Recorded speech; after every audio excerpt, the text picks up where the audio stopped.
Hey everybody, if you're like me, you are really missing stand-up comedy right now. We comedians miss doing it, and audiences miss enjoying it. So we at Swell Productions kind of came up with a weird idea where we would take clips that comedians had on their hard drives and computers that they weren't using and patch together a comedy show. So we hope that night after night we'll be able to put on a show for you guys that you can see great comics doing what they do and have a laugh during these weird, crazy times. But we also have another objective. Underneath all of our videos, you're going to be able to see links to GoFundMes for organizations that we care about, specifically aimed at wait staff, producers, managers, and people who work in comedy clubs that we call home that can't work right now. So these people take care of us night after night, and we kind of want to take care of them right now. So we know money is tight for everybody right now, and things are kind of unsure, but if there's anything that you have and you enjoy the shows, please donate. All the proceeds go to people right now who really need it, who are an instrumental part of the comedy community. So enjoy the show, and I will be hosting it from my bedroom. Welcome to the first Hella Swell Clip Patch show. Not sure really what we're going to call it yet, but this is the first show of the series of live stand-up comedy clipped together, and we're starting off with a banger tonight. This first comedian is a killer and one of my very dear friends. He has a one-man show called Hello Daddy. Give a warm round of applause at home, in your kitchen, in your bathroom, wherever you're watching this right now, for Sam Morrison. Hi everybody, how are we? No, I'm from Florida. I live in New York now, but I don't like it because it's gross.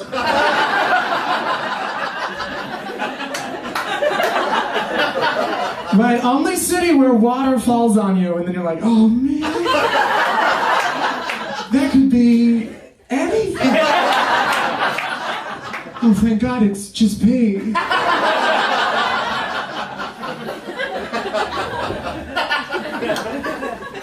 The other day, I gave money to a homeless man, and my friend stops me and goes, Sam, real New Yorkers don't give money to the homeless. I was like, no, real New Yorkers are homeless.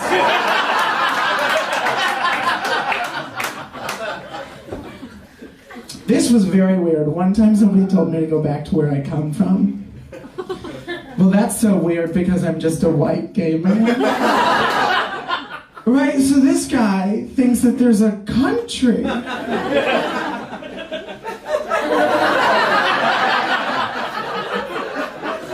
Where gay people come from? Which means he knows about Canada.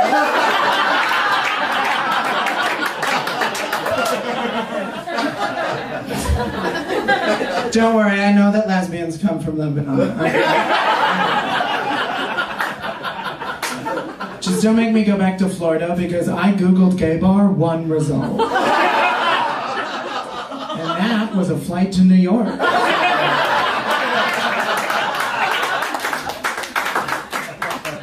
Now I'm into older guys. When I say that, I don't mean that I'm looking for like a specific age range. I really just want somebody who's confused by his iPhone.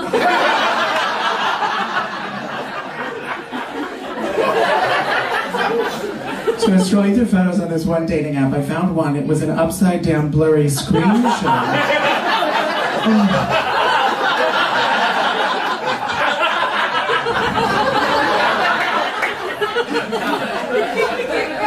He's my boyfriend now. It's going so well, he always pages me back. He thinks that Venmo is a rapper. And he has 800 web pages open at all times. And they are the same weather page. Oh, it's perfect. Okay, now he's 26 years older than me. I know, it's a lot. There's like cultural differences. I love Lizzo, he loves Liza. I love Disney, he knew Walt. He has black friends, I don't need to tell people that.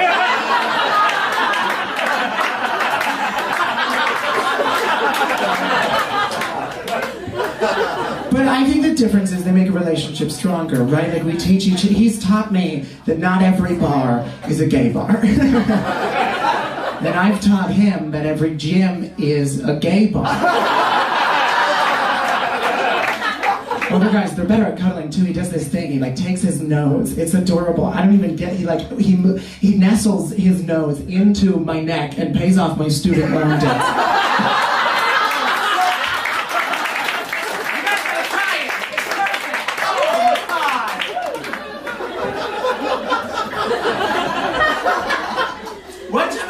About my older boyfriend on stage, a woman comes up to me after a show. She asked me to my face if I am worried that my boyfriend is gonna die before me. And I didn't even know. I was like, I'm sorry, but that is the point.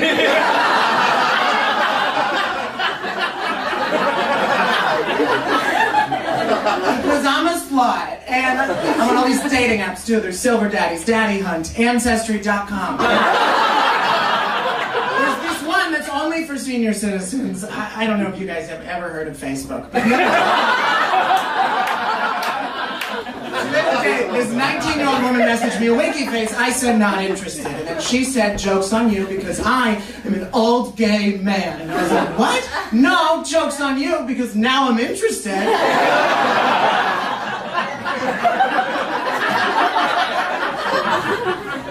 All right, let's end this thing happy. Gay conversion camps. Make some noise, please don't.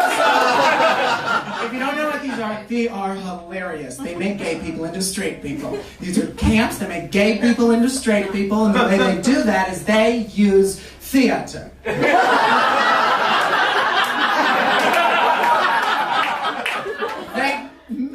They make gay people straighter by teaching theater.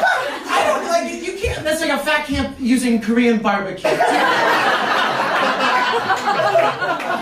cannot send your teenager to theater. What is he going to come back home and be like, Mommy, look, I've choreographed my way into heterosexuality. Because you guys know how you can't be sleeping with men if you aren't just too busy costume designing. Mama, do you like my New York Giant shawl? You guys been great. Keep it going for Sam. Thanks, Sam. Keep it going for Sam Morrison, everybody. Yes, I'm committing to the idea that I'm hosting a show from my bedroom. I don't have a lot going on right now. This next comic coming to the stage is an amazing comedian. He's been featured on Just for Laughs, and he has an amazing podcast called Asian Not Asian. You guys should definitely give it a listen to. Guys, warm round of applause from wherever you're sitting right now watching this. Fumi Abe. Fumi Abe!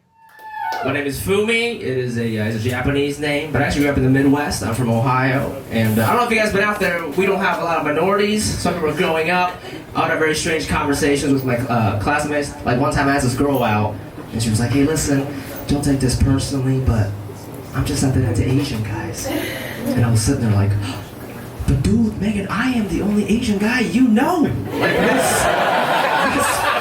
this feels extremely personal. Like, what are you talking about right now? She just kept going. She's like, I don't know, Asian guys are so short and they're kind of skinny and their name is always like Fumi. I'm like, that is me! You were describing me! God, the sample size of one, you bitch. It was awful. It was awful. But things are better now. I'm actually 30 years old. I just turned 30. Thank you so much. Yeah, thank you. I appreciate that. 30 is a weird age because I feel like we're young on paper, but you know how after 25 your body starts falling apart? just like a little bit to be like, yo, that used to not happen, you know? Like I had an apple this morning, I had diarrhea for the rest of the day. Okay? Just one apple. I went to the doctor, I was like, what's going on, doctor? He was like, you're just a bitch. I was like, okay, thank you. I didn't even know that was covered under my insurance. That's crazy. Okay, that's cool. I think one thing I noticed about getting older, like in a big city too, is that the older you are, the sadder your drunk texts get. Do you guys know about that? Because I remember in college, all of my drunk texts would be like, hey Megan, you up?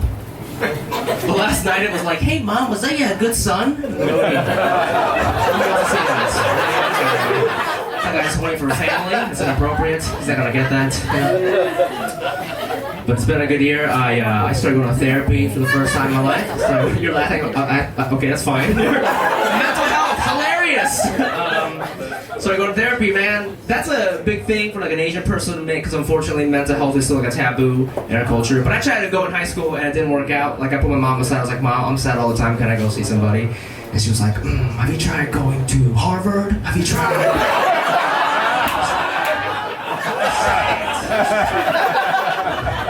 I was like, dude, I didn't even apply. She's like, well, that's why I'm sad. That's why I'm depressed, you little shit. You're so dumb.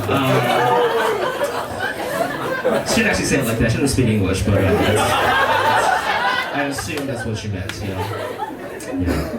Therapy's a very millennial thing, you know. I try to embrace that millennial identity, you know. Recently, I had a very, very millennial thought. You ever have a millennial thought where you're like, oh, if my parents find out I have this thought, they would for sure smack me. You know what I'm saying? Like that kind of... I was thinking about when I first started comedy, my parents sat me down, and they're like, we think you're making a mistake, okay? You're not even that funny, okay?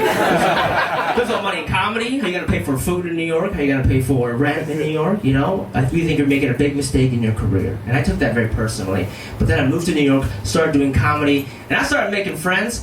You guys might have some friends like this in SF too, but I have so many friends in New York who are so rich, who are my age, and it's not because they have an amazing job, it's because their parents are extremely rich, right? You know these people who like, they go like get massages and it's not even their birthday or whatever, you know what I mean?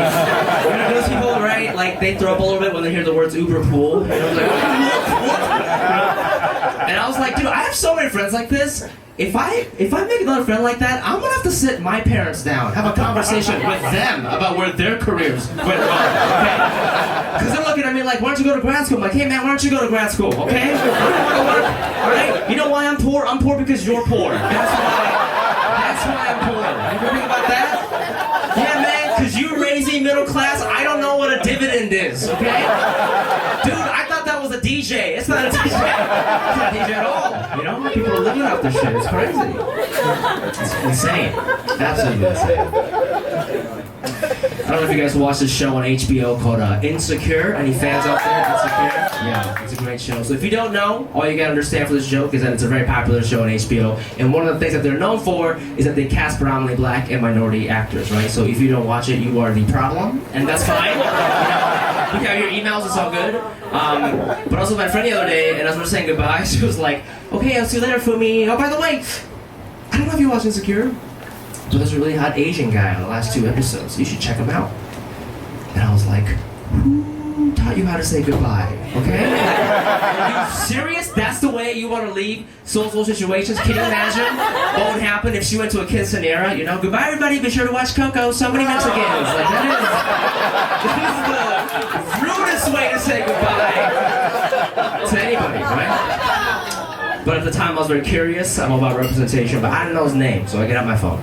Type in an image, type in Asian guy. I'm looking at the Google image results, only seeing pictures of very scrawny, weird Asian dudes, right? And I'm like, what's happening right now? There's no way this is the hot guy she was talking about. So I go back one page, I'm looking at my phone. And I realized I forgot to type in HBO, so I just Googled Insecure Asian. Just did a general search on the internet for Asian dudes with no confidence. It was like thousands of middle schoolers popped up, you know, middle school dances. I was also on there, so who the hell put me on here? Google, this is so rude.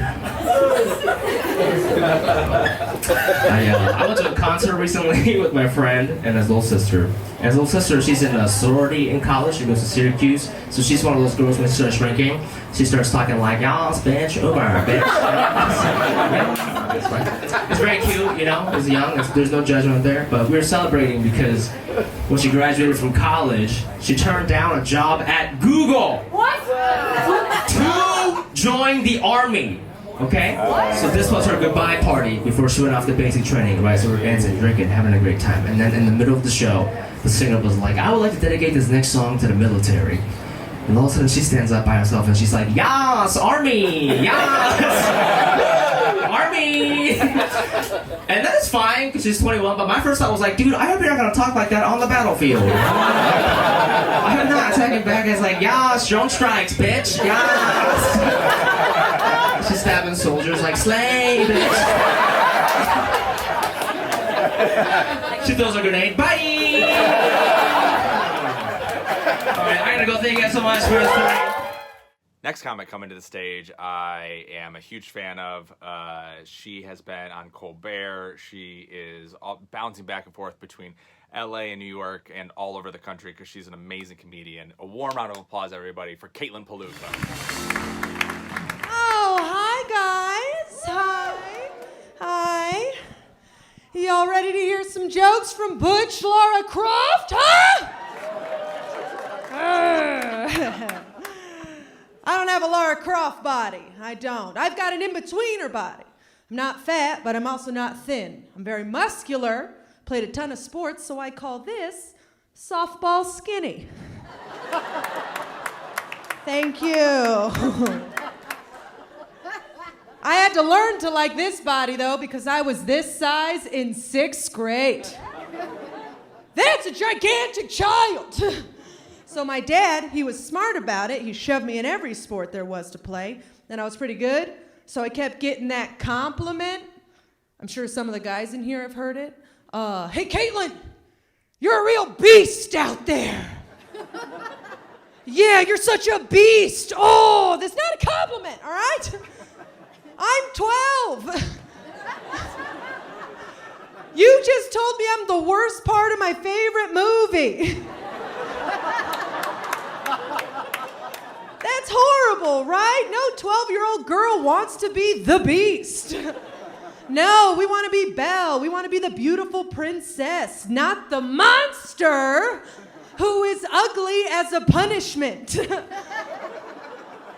What was my crime? What did I do wrong? Dominate third base? Because you know I did.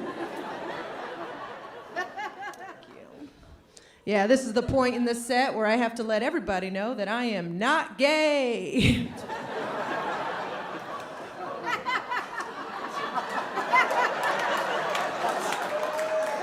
Yeah, I know, I'm wearing a lot of denim. I get it. Ladies, did you know that you can just be comfortable? Did you know that?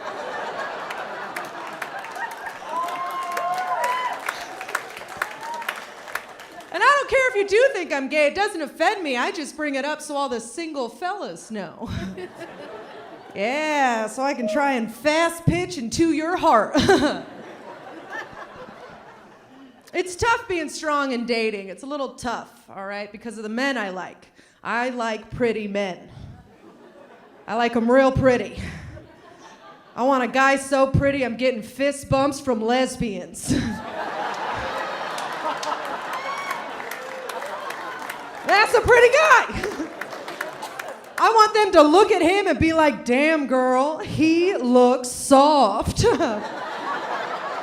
I like them soft, all right? But the soft ones, they don't like girls like me. No, they want a girl with a thigh gap. I have never in my life had a thigh gap. I have, however, created holes in my jeans from my thighs. Oh, yeah. Right here, babies. Some people call it chub rub. I call it power friction, all right? Oh, yeah. Don't you break eye contact. You drink this in, buddy, okay? Right here. Oh, yeah. You see a woman with holes here, she can deadlift your Vespa. That's hot.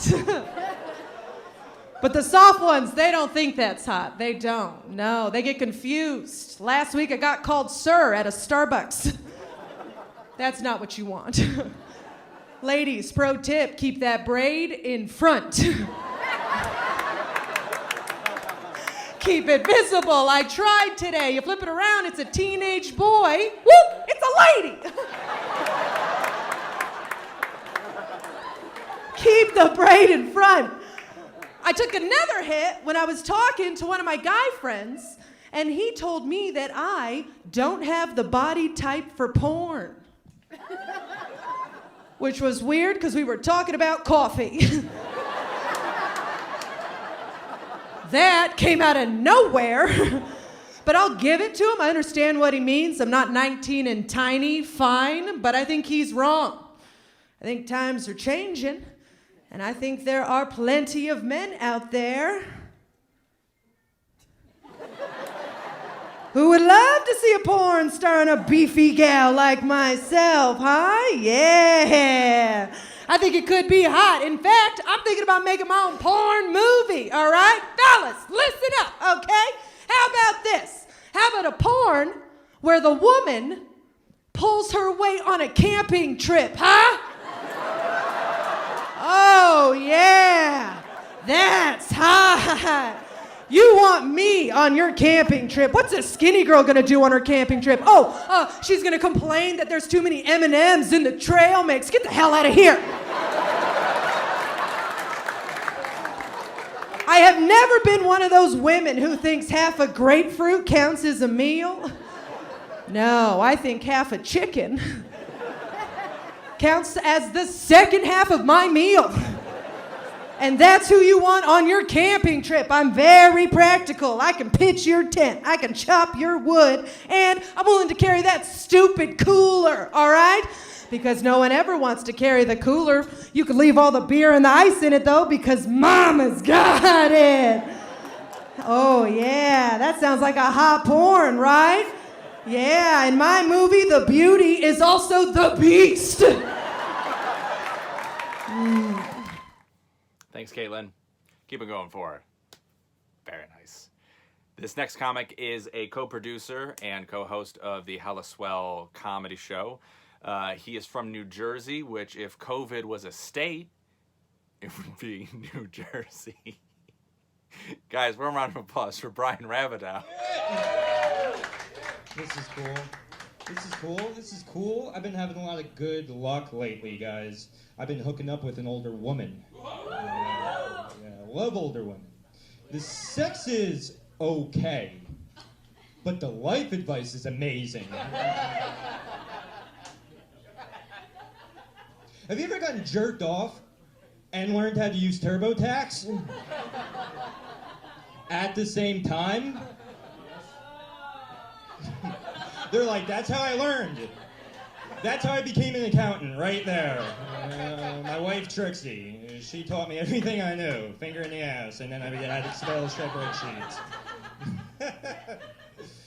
I don't know, I've been trying to be healthier lately, been trying to cut back on the boozing a little bit, trying to quit drinking. I read that in Brazil, you can get out of jail if you just give to charity. Did you know that? You can get out of jail if you just give to charity, which I wish they had that rule here, because so many charities would thrive off my DUIs. A cop would pull me over. How much did you have to drink tonight? Enough to cure breast cancer. There'd be no more homeless animals if you saw how much weed's in my glove compartment right now. Diabetes would end off of the cocaine in my trunk. So many ribbons, so many ribbons. I don't know, trying to be a better person. I owe my mom money for my cell phone bill, and I might pay her back. But she loves me unconditionally, and she can't force me to pay her back. She's not a mafia loan shark. It's not like she's gonna send her friend Carol from Bible study, like, where the fuck is Kathy's money, son? You bought the new PlayStation 4, you didn't buy money for Kathy.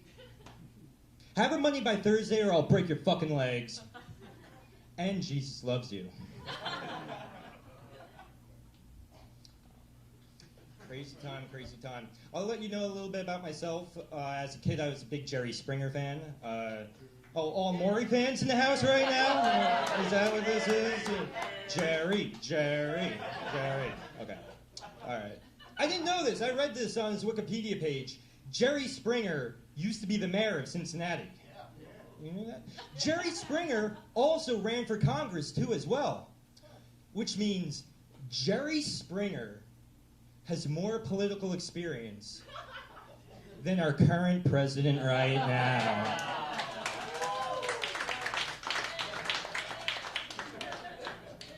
So in 2020, I'm voting for Jerry Springer for president. Because no one can handle the tough situations like Jerry can. I could see him fielding questions from reporters. Well, Mr. Springer, what do you know about the Middle Eastern conflict?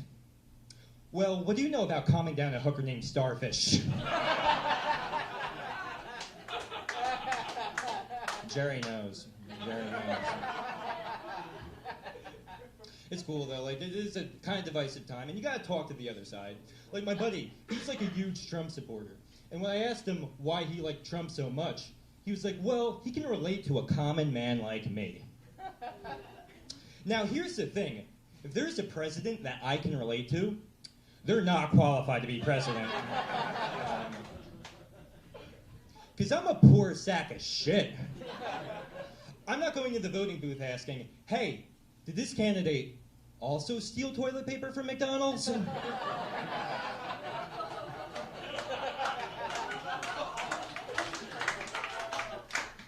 this candidate also pass out drunk at the Port Authority bus station? Because that's how we're going to make America great again.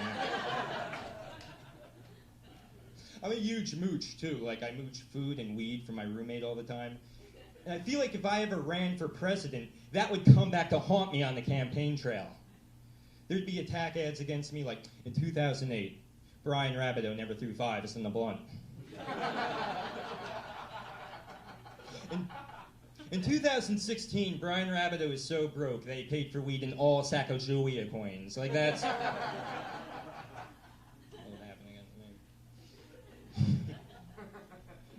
I don't know, but we're living in a great time, you know? I'll say this, my best friend is black. I'm very brave, I'll be signing autographs outside. My best friend's black. We walked into the store the other day, and the store owner was looking at him very suspiciously. Which is messed up, because you should judge someone by the content of their character, not by the color of their ski mask. You know what I'm saying?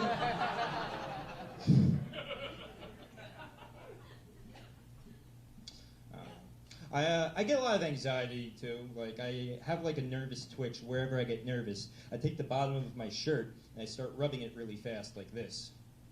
So I was on the train the other day. I thought I was rubbing the bottom of my shirt when I was really rubbing the shirt of the little girl standing right next to me.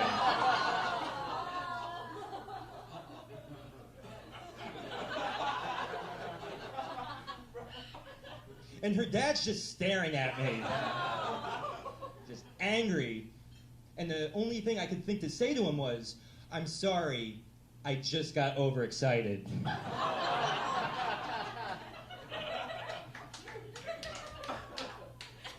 Now I gotta tell everyone every time I move into the neighborhood, so...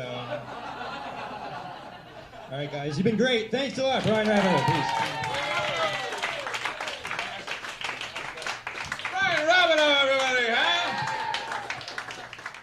Great stuff, Brian. I'm getting drunk in my room. And there's no shame because I can't go outside. Your headliner of the evening. I would call him a dear friend, but he wishes that I wouldn't. Often in public, he calls me the White Devil. He is an amazing comic who you guys can see on True TV. You can see on BET. You can see all over the city when things go back to being normal. Guys, warm round of applause for Neko White. Thank you. Round of applause for Aaron Berg and everyone who's seen thus far, audience.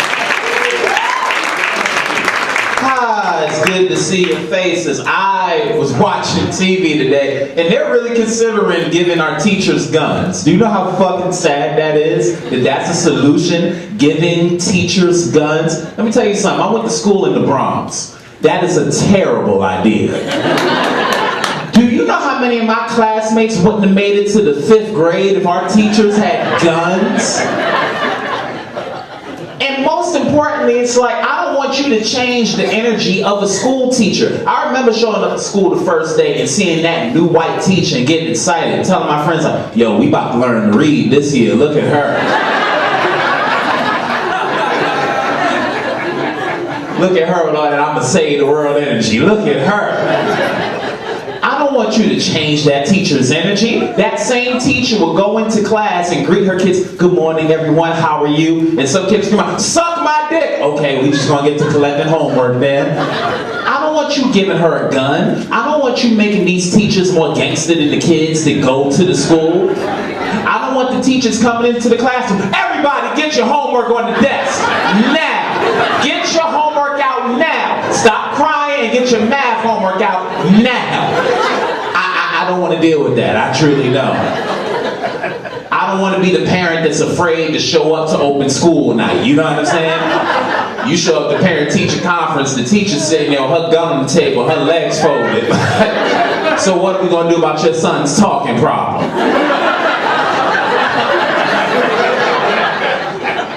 I don't know, miss, but he ain't going to say nothing else, I promise.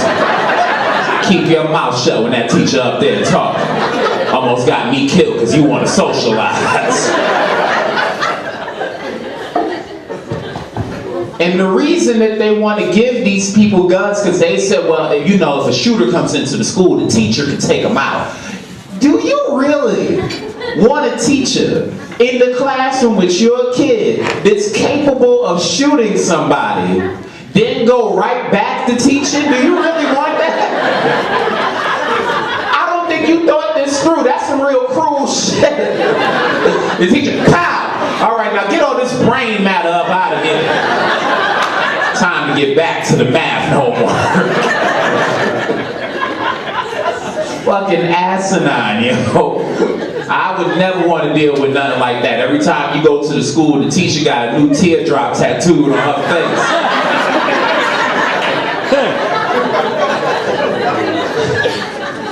You walk in like, damn, miss, why you look like Lil Wayne?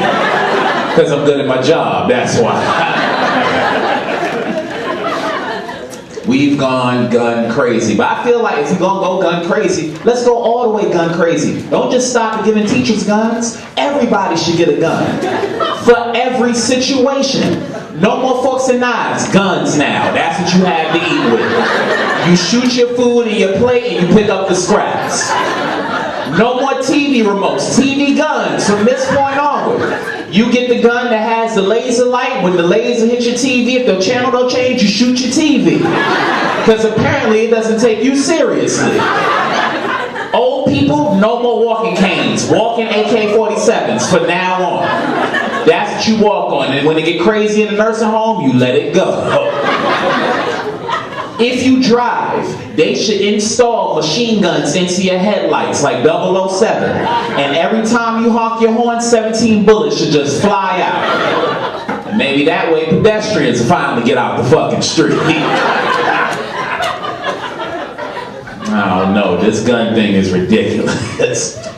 And like, I live in Harlem, you know what I'm saying? So I grew up around people that had guns and used them, you know what I'm saying? Now that said, the neighborhood gentrified, and I noticed something. I wish I could be as comfortable around police officers as drunk white women. I wish y'all talk smack to the police in ways that black people can only dream about. In fact, I think black people who get killed by police, I think their spirits come back and possess drunk white women.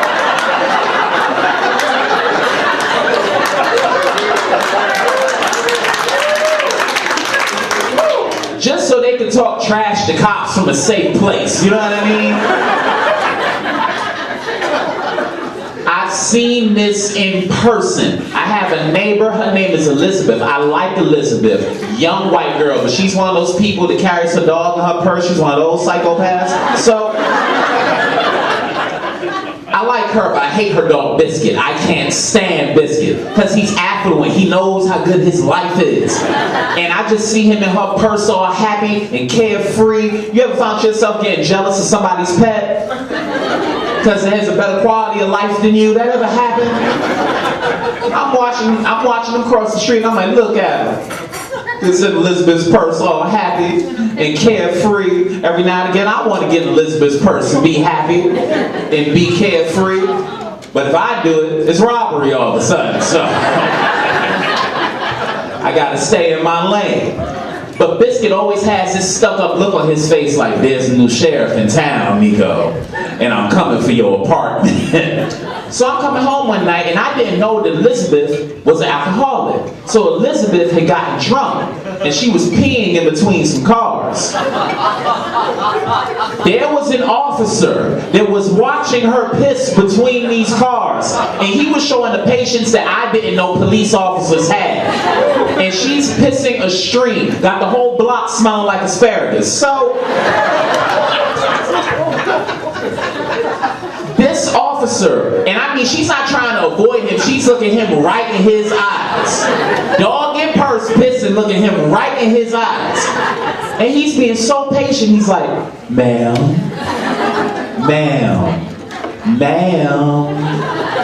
madam, Elizabeth, when you're done urinating, collect your dog, collect your things, and be on about your way. Elizabeth looked back up at that cop and said, go to hell, you pig! Now there's a part of my blackness that's watching her freely talk trash to a cop like that that's cheering Elizabeth on.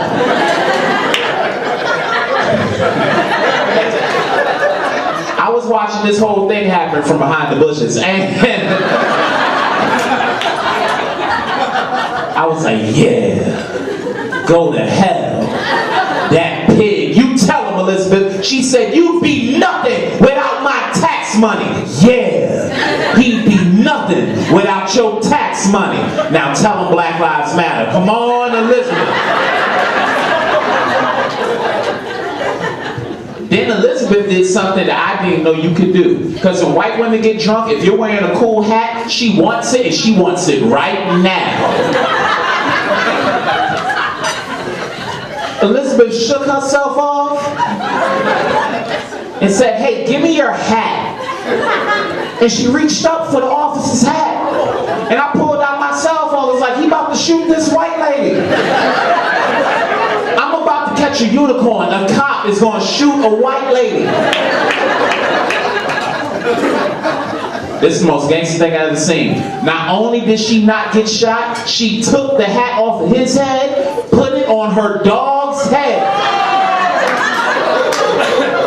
Said, he's the officer now. And walked away safely. I watched that from behind that bush, a single tear rolled down my cheek. And I broke out into a round of applause. And the best part about this story was Biscuit looked back at me like, I told you there was a new sheriff in town. I'm Neko White, you're amazing. Goodbye. Neko White, everybody, come on. How good this show, people? That was our show. Thank you so much for watching. We hope you guys enjoyed it. We really just wanted to keep doing stand-up comedy for you guys. But also, hopefully, like I said earlier, raise money for people who are such a valuable part of the comedy community, which we couldn't be doing what we do without. If these people didn't run these rooms, work so hard all the time for us, comedians, if you know a comedian, you know we can't get anything done. So these people are so important to us. So if you have any money, whether it be small or big or whatever you have, we know times are tough, please donate to the pages below. Be safe, take care of one another, and we're going to keep doing these shows for you guys because we genuinely just enjoy doing comedy, and we hope you guys enjoy it as well. Have a good night. I'm Brian Ank, and I'm your host from my bedroom.